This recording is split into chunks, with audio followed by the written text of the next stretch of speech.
Hey guys, Lancer here. Hope everyone's doing well. Thanks for joining me to look into some more MTG finance. Now, what have I found? Well, what have people on Reddit found and then obviously on Twitter found? Apparently there's sales data for the 30th edition. Now, Hasbro stock hasn't really changed much in the last couple of days, so it's hard to tell if this is true. But if this is true, this is brutal as far as I can tell. So, what is the person claiming? So, MTG Salcio. I guess Portuguese. I don't know. I don't know that language. Maybe French. I don't know. I'm not going to assume anything, actually. I take that all back. They have said, and I'm going to see if I can find that tweet. So I've intercepted communication, which I'd like to share here before the world finds out tomorrow. The M30 sales data is in. I can confirm that there was a max global limit of 14,188 units available for sale. The US 11,896 max unit limit, but only 1,932 successful sales, 2,477 attempts at sales. What does that mean? The UK 507 max unit limit, but only 24 successful sales, 50 attempts at a sale. The EU 1,785 max units limit, but only 283 successful sales, 533 attempts at sale. Total sales 2,239, 15.7% of the sellout figures. Beep boop. Okay, well, if that is true, that is brutal. Now, how are we going to find out if this is true? I guess we can look at the Hasbro stock. Can I get to that quickly? Yeah, I can, because I've always got this open. Hasbro stock, it is... Oh boy. I mean, it's hitting resistance of the downward moving channel, but it is super oversold, and it is also getting some support from the MACD.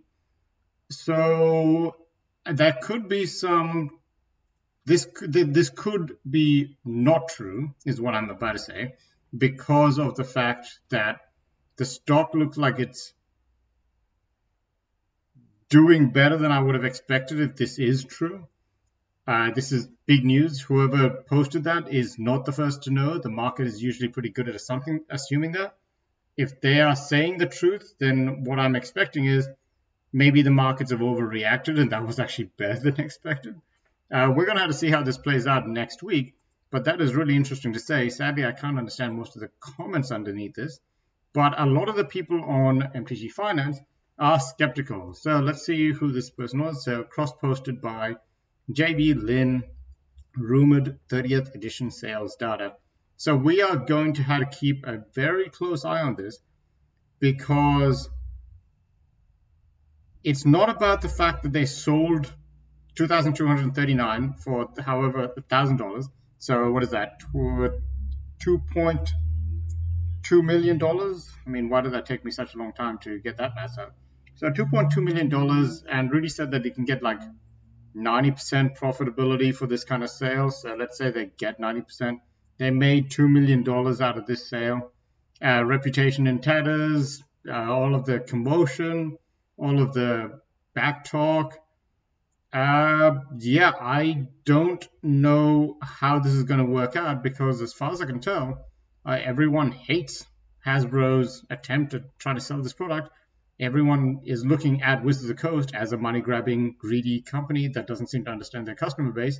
And yet at the same time, the stock, which overreacted quite aggressively, I will admit, on the lead up to the 30th anniversary, which is true. The market is very, very good at being sell the rumor. No, sell the something about rumor. But buy the rumor, sell the fact, maybe. I guess it works the other way around in a bear market, which is sell the rumor and buy the fact. So they sold the rumor of 30th anniversary doing really bad, and then it got itself a nice 15% bounce because of the fact that it actually didn't do as bad. Funny enough, when I covered this was the day that it started bouncing aggressively. Pretty much when Rudy said it was going to go down to zero is when it started bouncing aggressively. It's pretty weird. I think in the monthly, it was mostly because it was just hitting the 200 monthly resistance, which is a very, very strong resistance, I will admit, and it's still got a ways to go if it wants to reverse any of this trend at all. But yeah, we're going to have to keep an eye on this. Either Hasbro's stock has already performed so poorly in lead up to 30th anniversary, where the market's just like, yeah, we expected it to be crap, it was crap, done, move on. Or the markets are like, oh, that wasn't actually that bad. Let's try to stay above the 63 or what is it, $60 mark and keep the Hasbro stock floating so that they can continue pumping out products like this. We're really going to have to see how this turns out. And if you guys got any information or any comments, let me know. I know that this has all been very crazy. They have dividends, so really can't be complaining that much. They actually pay out dividends, which is actually quite unusual for companies in the US, which love their share buybacks and selling at the top to make sure that the CEOs can run away with the money. So I'm actually surprised that they have dividends. That's greedy, but not as greedy as buybacks and stuff like that. I don't know if Hasbro does that kind of stuff. Anyways, guys, very interesting stuff. Let me know what you think. My personal opinion is it did far worse than Wizard Coast expected, especially when they first announced it. It did far worse than that. They probably prepared themselves for it. There was a bit of a mess happening where they brought it back. The website brought back the sale for 30 minutes yesterday and then stopped. And then, that's kind of weird because if it was unofficially out of stock, what does that mean? Because they never said it was sold out. And if it was out of stock, why did it then come up 2 days later for 30 minutes for people to try to attempt to buy? As far as I can tell, no one actually tried to buy. It's just that it came up and people were like, oh, I can add it all the way to cart. I didn't check out because I don't want to give them any money, but who knows? Someone's obviously bought it, but maybe they're regretting it. I did notice a few on eBay, which is something I'll cover as well. They're going for around about 50% more price on average. I think I saw one for like 1,300. This is all USD, obviously, so quite expensive in Australia, 1,700, whatever.